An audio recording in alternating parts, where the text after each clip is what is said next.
Welcome उन सभी investors का जो साइंटिफिकली मैनेज्ड वे में कैलकुलेटेड रिस्क के साथ बेहतरीन रिटर्न बनाना चाहते हैं। तो लीजिए आपके लिए एक और आ गया बेहतरीन न्यू फंड ऑफर। जी, इस बार न्यू फंड ऑफर लेके आए हैं फ्रैंकलिन टेम्पल्टन। जी, फ्रैंकलिन टेम्पल्टन के बारे में आपको सारी बातें बताएंगे आगे बॉटम अप अप्रोच में।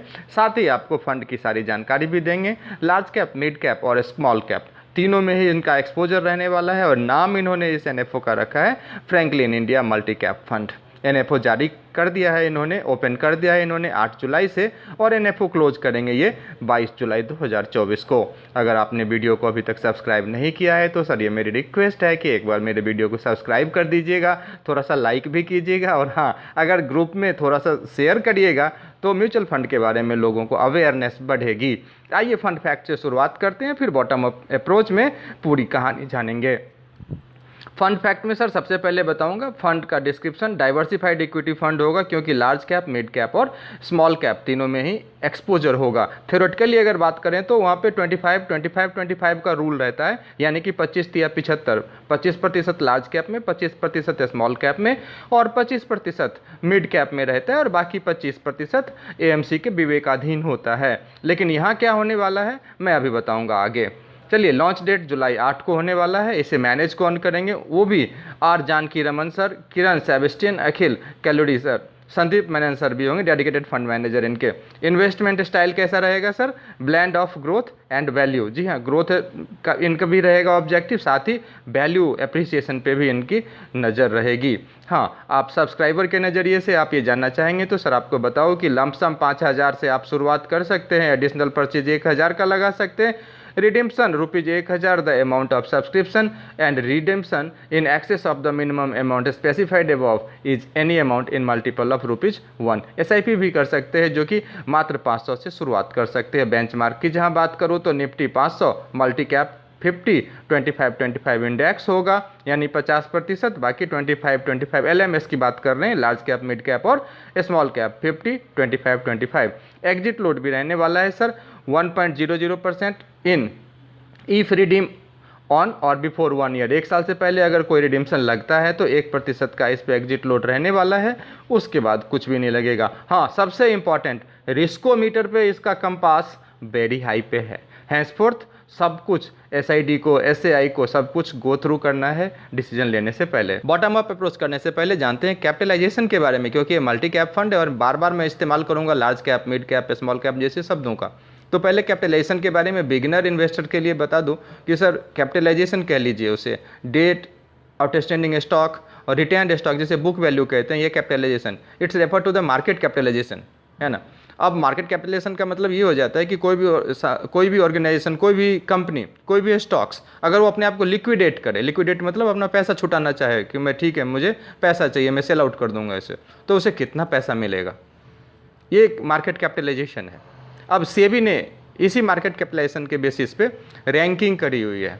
3 कैडर है, लार्ज कैप जिसका सबसे बड़ा होगा, मिड कैप मतलब लार्ज कैप से छोटा मगर स्मॉल कैप से बड़ा, और स्मॉल कैप मतलब लार्ज कैप और मिड कैप से छोटा। ये तो मैंने क्वालिटेटिव बता दिया है, क्वांटिटेटिव होना चाहिए तब तो पता लगेगा। हाँ, इसके लिए भी सेबी ने क्या किया है, उन्होंने ये कहा कि जब वो रैंकिंग करेगी तो जो सबसे, जब मार्केट कैपिटलाइजेशन के बेसिस पे जो 1 to 100 के लिस्ट में जो कंपनी आएगी मेरिट लिस्ट में, उसे लार्ज कैप कहेंगे। उसके नीचे जो आएगी कितना, 101 से लेके 250 तक मेरिट लिस्ट में मार्केट कैपिटलाइजेशन के बेसिस पे, उसे मिड कैप कह देंगे। और 251 से नीचे जितने भी रहेंगे उसको स्मॉल कैप कह देंगे। तो ये छोटी सी जानकारी आपको जरूर जानना चाहिए। और अब चलिए अब शुरुआत करते हैं बॉटम अप अप्रोच की। फ्रैंकलिन टेम्पल्टन के बारे में आपको बताना चाहेंगे। अमेरिका की फ्रैंकलिन टेम्पल्टन 76 साल पुरानी ग्लोबल ब्रांड है सर। आप यूँ कह सकते हैं कि जब भारत की आज़ादी हुई थी तब से इसका म्यूचुअल फंड चल रहा है सर। और जहाँ तक AUM कितना ये मैनेज करती है फ्रैंकलिन टेम्पल्टन, इसके बारे में इतना ही कह दूँ कि हमारे देश की जितनी अर्थव्यवस्था है उसका 1/3 जितना बनता है ना सर, उतना लगभग 1.6 ट्रिलियन ये ग्लोबल AUM को मैनेज करता है सर। तो फ्रैंकलिन टेम्पल्टन के बारे में ये बताया सर। एक इंपॉर्टेंट चीज़ और बताता हूँ सर इसके बारे में, इसके तो 2 फंड ऐसे हैं sir, Franklin India blue chip fund और फ्रैंकलिन इंडिया प्राइमा, ये 30 ईयर पुराने हैं। कितना, 30 साल पुराना है सर। एक लार्ज कैप है और दूसरा मिडिल कैप है। और 9 फंड तो इनके ऐसे हैं जो 25 साल पुराने हैं। 17 फंड अगर आप देखोगे सर तो 20 साल पुराने हैं और लगभग 3/4 फंड इसका लगभग 10 साल पुराना है सर। ये मैं सिर्फ आपको, मैं प्रोवोक नहीं, मैं आपको परसुएट नहीं कर रहा हूँ इसके लिए कि सर इसमें आपको करना है, जस्ट एक इन्फॉर्मेशन आपसे शेयर कर रहा हूँ। अच्छा, अब परफॉर्मेंस के एंगल पे भी पास्ट परफॉर्मेंस तो देखना चाहिए हर किसी को।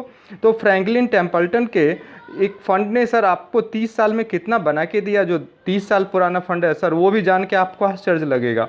लगभग 210 गुना रिटर्न एज ऑफ नाउ है उसमें सर। अब 210 गुना मतलब सीधा सीधा समझ सकते हैं कि किसी ने अगर आज से 30 साल पहले फ्रैंकलिन टेम्पल्टन के इस फंड में लाख रुपए भी लगा दिया होता तो आज 2 करोड़ से ऊपर का उनका रिटर्न होता। या मोटा मोटी अगर लेमन लैंग्वेज में बात करें तो 1.5 रुपये सैकड़े का रिटर्न इन्होंने बना के दिया है। तो बॉटम अप अप्रोच में आपको कंपनी के बारे में ये जानकारी मैंने पहुंचाया। फ्रैंकलिन के इस फंड के बारे में, जो कि मल्टी कैप फंड है सर, इसके बारे में ये कहा जा सकता है, प्रिडिक्ट किया जा सकता है कि एक कंसिस्टेंट रिटर्न फ्यूचर में आने की उम्मीद है, क्योंकि पास्ट में कुछ ऐसा ही हुआ है।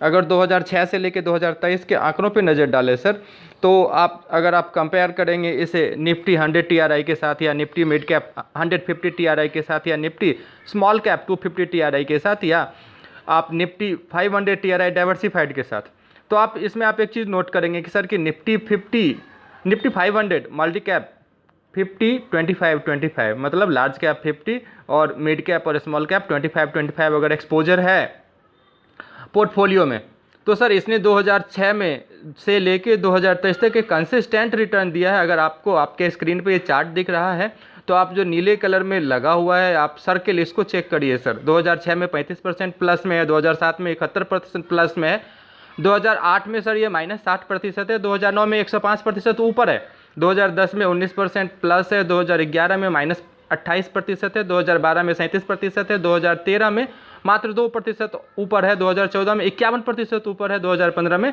4% ऊपर है, 2016 में 5% ऊपर है, 2017 में 45% ऊपर है, 2018 में -9% है। तो आप ये देख सकते हैं कि कंसिस्टेंट परफॉर्मेंस दिया है सर इसने मल्टी कैप में। और कहते हैं कि जब कोई स्पष्ट आपको नहीं लगे कि कहाँ करना चाहिए, देन आपके पास एक ही ऑप्शन होता है कि सर आप मल्टी कैप में चले जाइए, वहाँ से आपको एक कंसिस्टेंट रिटर्न आपको यहाँ से मिलेगा। फंड कुल 22 यानी कि 22 सेक्टर और थीम की पहचान करेगा, जिसमें large cap, mid cap, small cap stock को शामिल करी जाएगी। पोर्टफोलियो बनाया जाएगा, इसमें पारंपरिक ट्रेडिशनल थीम और इनोवेटिव न्यू पीढ़ी की थीम फंड भी शामिल होंगे। विविधीकरण यानी कि डाइवर्सिफिकेशन कई स्तरों पर होगा। पूंजीकरण और निवेश शैली में विविधता, डाइवर्सिफिकेशन रहेगी। प्रत्येक वर्ग के भीतर क्षेत्रीय और विषयगत विविधीकरण के साथ साथ फंड स्तर पर भी डाइवर्सिफिकेशन रहेगा। यह निवेश की वृद्धि और मूल्य शैलियों को बॉटम अप पिकिंग के पक्ष में पूर्वाग्रह के साथ मिश्रित करेगा।